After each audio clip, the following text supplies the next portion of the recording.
Baik, kawan-kawan dari mass media, selamat malam. Kami yang diundang pada pertemuan dengan Bapak Presiden pada sore hari ini, mulai jam 3 dan kurang lebih pertemuan selama 3 jam. Kami mendapat banyak informasi dan mengenai banyak hal yang juga menarik perhatian masyarakat kita, khususnya berbagai aspek politik luar negeri kita, utamanya yang terkait dengan pembentukan Board of Peace dalam kerangka menyelesaikan permasalahan Palestina di Gaza khususnya. Jadi dalam diplomasi memang sebagian besar, kalau tidak dapat dikatakan, banyak hal yang bersifat confidential, yang rahasia. Karena itu kita yang di luar pemerintahan, baik para mantan Menteri Luar Negeri, Wakil Menteri Luar Negeri, akademisi, juga tidak selalu dapat memperoleh informasi yang akurat, apalagi kalau itu dari sumber informasi melalui tulisan, ungkapan di mass media, apalagi media sosial. Karena itu suatu kesempatan berharga bahwa sore ini kita mendapat pencerahan dan banyak informasi yang tidak kita ketahui.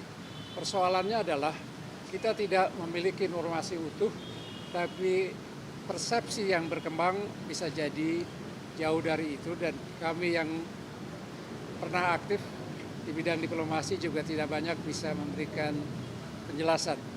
Jadi input yang berharga dari Bapak Presiden, misalnya tadi salah satu sisi yang penting adalah ikut sertanya Indonesia pada Board of Peace, Badan Perdamaian untuk membantu penyelesaian masalah Palestina khususnya di Gaza. Jadi kita ikut serta dalam Board of Peace ini setelah melalui dua rangkaian konsultasi di antara negara-negara berpenduduk mayoritas Islam atau negara Islam.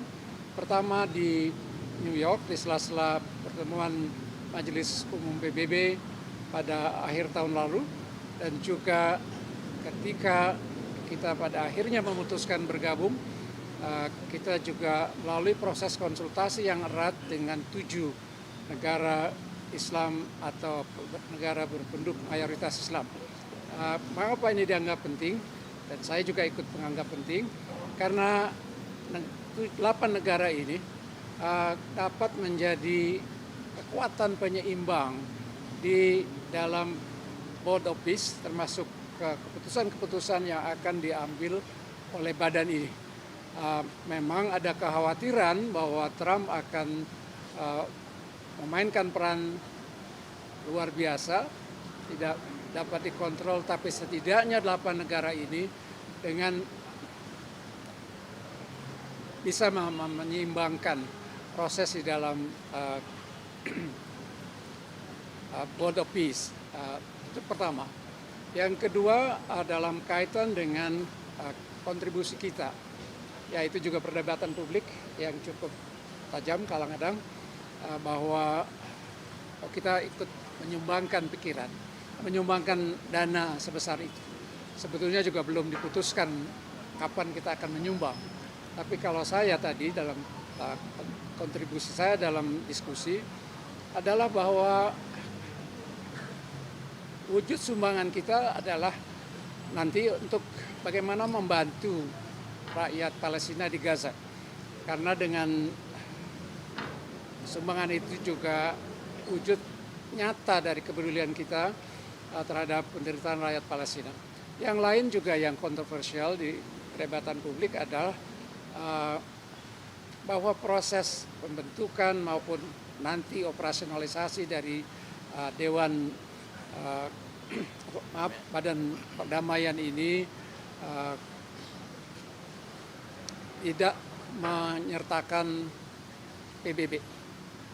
Saya memberikan contoh bahwa dalam sejarah PBB sejak awalnya banyak upaya konflik resolusi yang dilakukan di luar kerangka PBB. Tidak kurang ketika kita berunding dengan Belanda pada tahun 49, itu sebelumnya ada proses di luar PBB. Bahkan Amerika membantu kita untuk ikut dalam perundingan KMB dengan menekan Belanda. Kalau tidak Belanda mau berunding, maka bantuan ekonomi khususnya Marshall Plan akan dicabut. Juga kita mengalami pada masa kita berjuang untuk mengembalikan Irian Barat. Tidak kurang adalah Amerika yang waktu Presiden Kennedy yang memediasi dengan menunjuk seorang diplomat seniornya, Oswald Bunker, berunding di Virginia, menyepakati perjanjian yang kemudian disebut dengan Perjanjian New York. PBB mungkin belakangan berperan dalam mengelola administrasinya. Tapi dengan kata lain, kita tidak perlu a priori bahwa ada proses di luar kerangka PBB dan itu tidak perlu ditafsirkan secara negatif sepanjang itu menghasilkan tentunya.